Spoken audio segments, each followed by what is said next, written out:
Thank you for coming here this afternoon to the Hamilton Police Station. We're about to be addressed by the Commissioner of Police, Mr. Stephen Corbishley, on a matter of significant importance to both the BPS and indeed the public. Commissioner.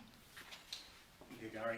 Good afternoon, everyone. Yesterday at 4 o'clock on Wednesday 9th of September, an incident took place in the East Broadway area where an armed police officer gave chase to a suspect who was believed to be in possession of a knife.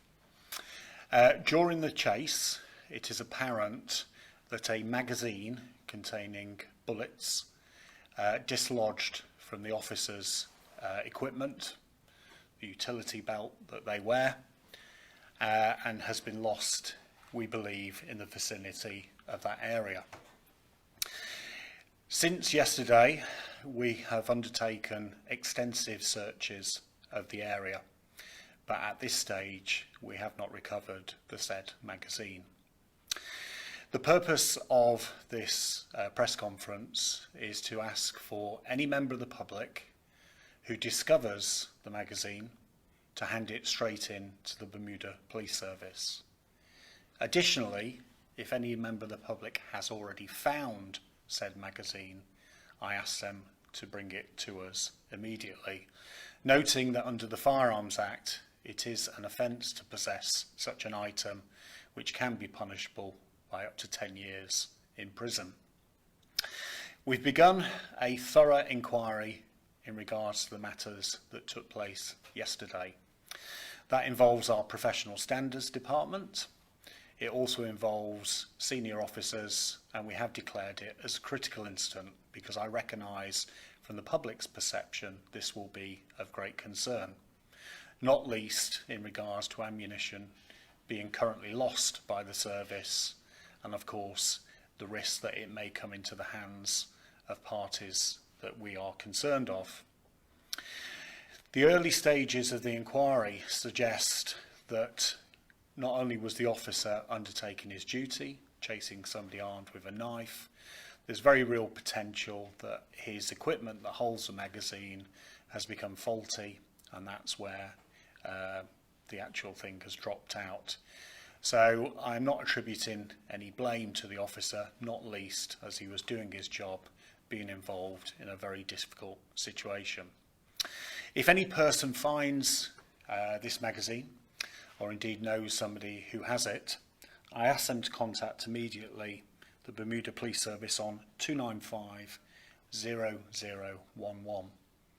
If somebody does know where it is and are concerned to this fact but do not wish to present their identity, I encourage them to contact Bermuda Crime Stoppers. I take this matter very seriously because, of course, there are reputational issues for the service, which is the reason why I have instigated a thorough investigation in regards to the matters that have taken place. Additionally, we need to recognise that we do have armed police officers on the streets of Bermuda that have occasion to be called to instance where their specialist skills are required. And whilst this is no excuse, unfortunately, such incidents can take place, and we have seen them in other police forces elsewhere in the world.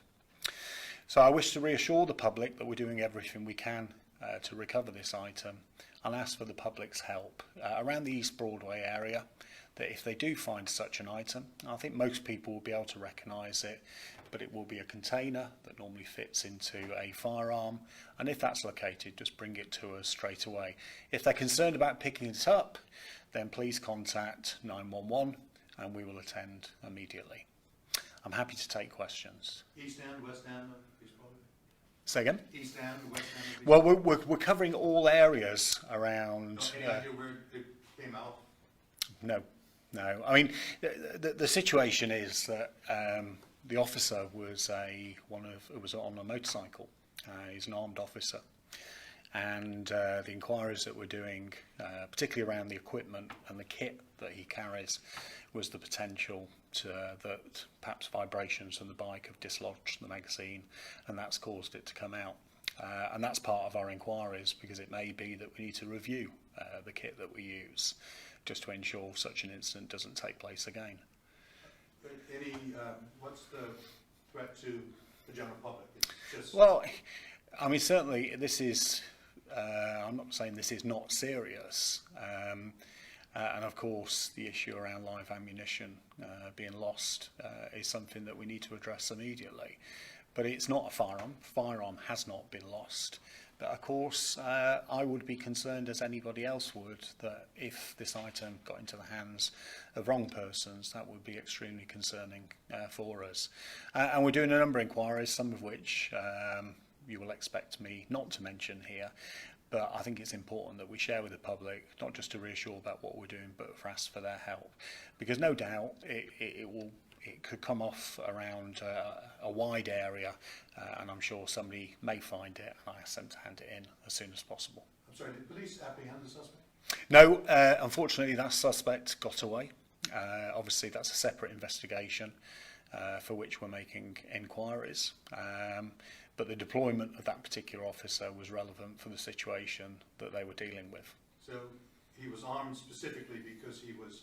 Yeah, I think, I mean, if we get calls where there is potentially an immediate threat to life, certainly if somebody presents a firearm, but also bladed articles, we do a risk assessment, and the deployment of firearms officers to deal with such incidents is often taken. But of course what we've got to recognise is that our officers have many less lethal options, so things like taser, pepper spray and other matters. So just because an armed officer went there does not necessarily mean that that armed officer would use their weapon. How often are officers, you mentioned that they sometimes are armed, how often does that happen in Bermuda? I mean, most people assume it almost never happens. Well, we have armed officers working 24 hours a day, 7 days a week in Bermuda. I'm actually very proud of the unit that we have. And they provide a general police response, so they're there to deal with incidents that I've just described. Or they may actually support focus investigations where we have intelligence and we've got to deal with individuals that present a risk. In total, I think we still have about 60 armed officers that regularly perform duties. They are fully accredited, they receive extensive training. Indeed, we had a significant training exercise yesterday. And certainly from my experience in working in other parts of the world, the BPS has exceptional, highly credited and very professional firearms officers.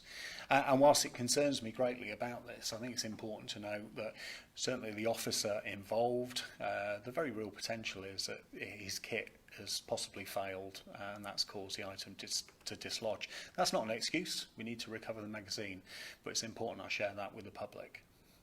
Has this ever happened before? Has any sort of, I mean, you said nothing against this officer, so no, I think in regards to it happening before, certainly in the time I've been here, this occasion hasn't taken place, and thankfully so, because it's not something I would want to see week in, week out. But it's very easy to perhaps cast blame or anything. We've got to get to the facts of what's taken place. Our priority is getting the magazine back. But running in parallel with that is establishing how the circumstance came about in the first place. Are there any lessons to be learned? Is it a kit malfunction? Are there some different procedures that we need to put into place? And that's being led by one of the assistant commissioners, Mr. Daniels. And I've got no doubt over the next 24 to 48 hours we'll be in a position to understand exactly what took place, and hopefully with the magazine recovered. Are there measures being put in place for the time being while this is being investigated? Obviously, if there are equipment failures and there are officers available 24/7 with live guns. Yeah, I think the issue is, I mean, firstly, is to take into account the fact it hasn't happened before. So part of the examination will be that specific officer's kit. Has there been a fault within it? Is there general wear and tear? And of course, we will also do a review of other officers' equipment. The majority of our firearms officers deploy in armed response vehicles, so they are contained within a vehicle, and the risk perhaps is slightly different than when you're on a motorbike, which obviously has a lot more vibration, a lot more movement, and that's something that we really need to drill into and establish the facts. So, in regards to current arrangements, we haven't suspended any firearms duties. We have asked the officer to step back from his role just while we do the inquiry, because I think that's important to do, so there's complete transparency. Whilst this is of us concern, we have to maintain a business as usual capability to deal with such incidents as we go forward. One other question. No cameras that could assist? That's part of our inquiry, and I mean we deployed a significant number of officers, and one may question, well, Commissioner, why are you only just talking about this today?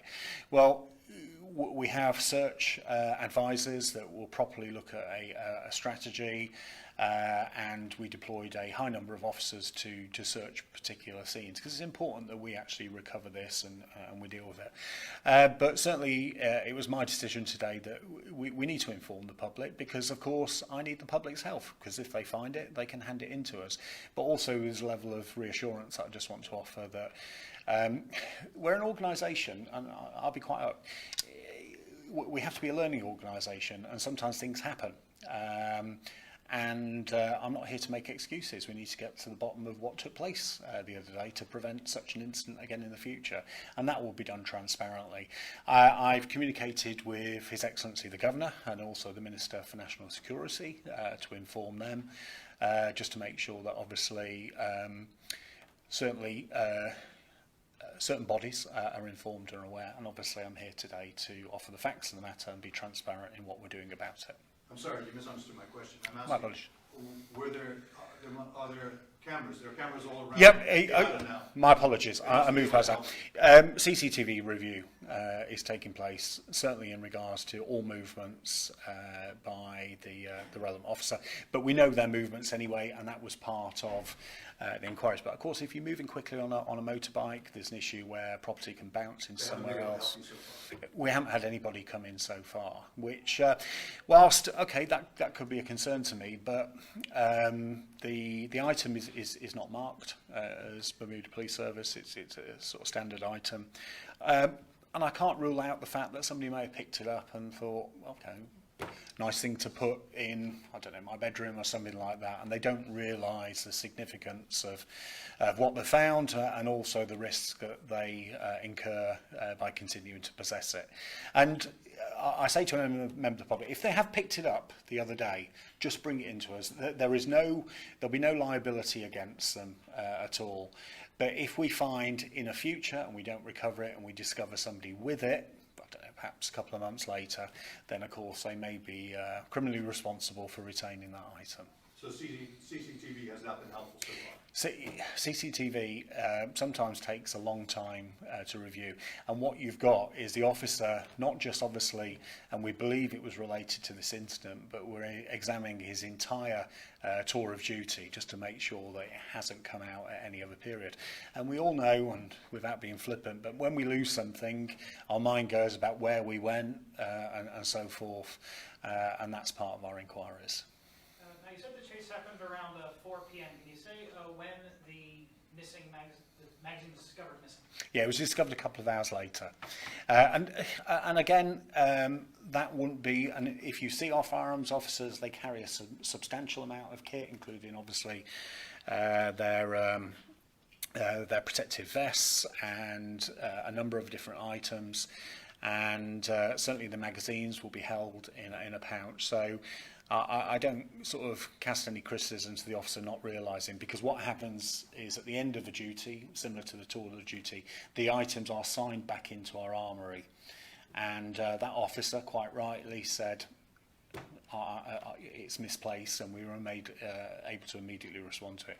So the 2 hours lost, whilst regrettable, I don't think is down to the officer at all. I think as soon as he realised, he informed, and obviously we took action. Okay, I'm sorry. Actually, that's very interesting. So, I'm sorry, you originally said East Broadway, so I'm thinking East Broadway, but now you're saying this could have been lost almost anywhere within this period of hours. Well, the incident I described was in East Broadway. Right, the chase. Yeah, and that was, if you take into account the dislodging and so on, the most likely You've got a area much is... broader area. Of course we have, which was the reason why, and I wasn't being evasive with you, which is the reason why that we will do some specific searches. Those will extend, but I think it's important to bring to the attention of the public, because my view and my hope is it's lying on a roadway somewhere that somebody has either picked up or will see, and they will hand it in to us. Can you just give me, so Pembroke Parish is one of the areas where he would have been. Mm-hmm. Is it any other parishes? Well, I think at the moment, rather than just saying all areas, because, and I'll be honest, I don't know the specifics of all his duty, because it's been allocated to the Assistant Commissioner to deal with. But what we just say to the public is that if they see something, collect it. If they're concerned about picking it up, call us. We'll come and collect it and just bring it back to the police station. And that won't be the end of the matter. As I've described, there's a full inquiry going on. We're accountable, particularly with the use and possession of firearms. That we take this very seriously.